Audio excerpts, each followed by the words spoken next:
Nakita mo kung paano pumutok ang Mount Pinatubo. Sa unang pagkakataon, nakakita tayo ng kakaibang snow na mula sa abo ng sumabog na bulkan.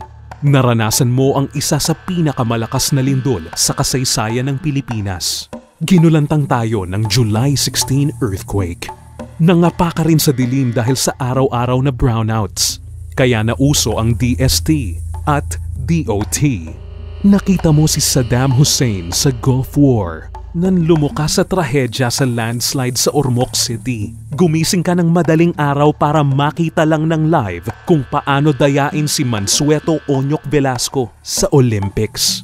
Nabalitaan mo ang pagpanaw ni Princess Diana at ni Kurt Cobain ng Nirvana. Naabutan mo na 150 lang ang pamasahe sa jeep. Natuwa ka sa Humanap Ka ng Pangit rap ni Andrew E. At nabigla ka nang kinontra ito ni Michael V. Nag-rap ka rin ng Sasadam dahil sa rap ni Lady Diane. Nag-ekasi bata ka rin ni Jamie Baby. Nag-breakdance ka rin ng Ice Ice Baby. Nagpagalingan kayo sa pagtugtog ng More Than Words ng Extreme. Na-inspire ka sa Next in Line ng After Image. Kinanta mo rin ang Paglisan ni Cookie Chua. Sinubukan mong tugtugin ang D-A-G-A chords ng Line to Heaven ng Intro Voice. Nalaman din natin ang mga banal na aso at santong kabayo dahil sa Yano. Mayroon din tayong exposure sa mga multong bakla dahil sa The Youth. Na-in-love ka kay Mark Anthony Fernandez. Ahay! Eric Fructoso. Papa! At Jo Marie Iliana, The Guapings. At sinong makakalimot sa ligayang binigay sa atin ng Eraserheads? Sumayaw ka ng Macarena, How G, Always, at Ecstasy, Extano. Umindak ka sa upbeat songs ng Backstreet Boys at Spice Girls, A1, NSYNC, Westlife, at ni Britney Spears. Naiyak ka sa 25 minutes ng Michael Learns to Rock at Parting Time ng Rockstar. Nakikanta ka rin sa The Mofats at Hanson. Kumanta ka rin ng Bakit Ba at libreng toothpaste ng Green Department. Tapos, dumugo ang tenga natin kay April Boy Regino. Naging best friends mo si Kiko Maching, Pong Pagong, Ate Shena at Kuya Boji. Tinuruan ka ng batibot ng mga kantang Tinapang Bangus at Alagang-alaga namin si Puti. Idagdag mo pa ang Hiraya Manawari, Bayani. Natuwa ka kay Princess Sarah, ang munting prinsesa, Prince Eddie, Julio at Julia, ang kambal ng tadhana. Nabaliw ka sa kalokohan ni Mr. Bean.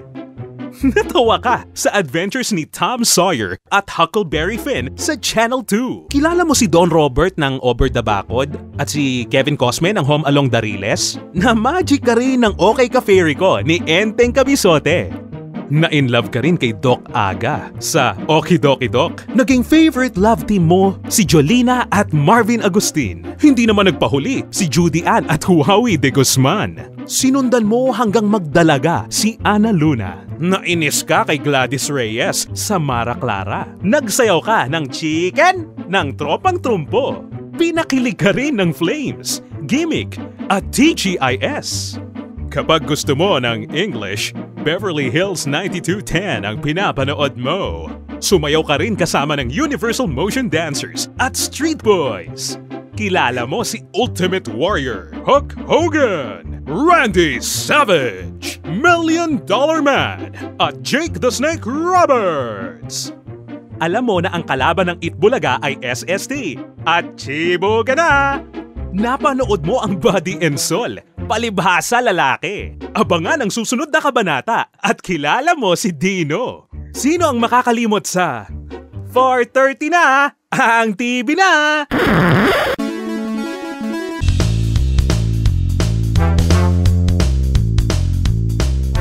Hindi mo matigilan ng Voltes 5, Voltron, Lions, at Deimos. Gusto mong maging Bioman, Ultraman, Magma Man, Machine Man, Mask Rider Black, at Power Rangers. Hindi mo makakalimutan ang shiki-shiki na kanta ng Shider at ang mantra ng kalaban. Time Space Warp. Ngayon din. Nakapanood ka ng Teenage Mutant Ninja Turtles, He-Man, She-Ra, X-Men, at Thundercats. Ginagaya mo ang mga sundalo sa G.I. Joe.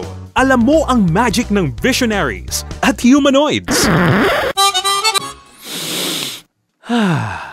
Isang nakakatuwang history na nagbabalik ng maraming memories. At alam mo na kapag nakarelate ka dito, ang ibig sabihin, ikaw ay isang proud Rizal High School Batch 1995.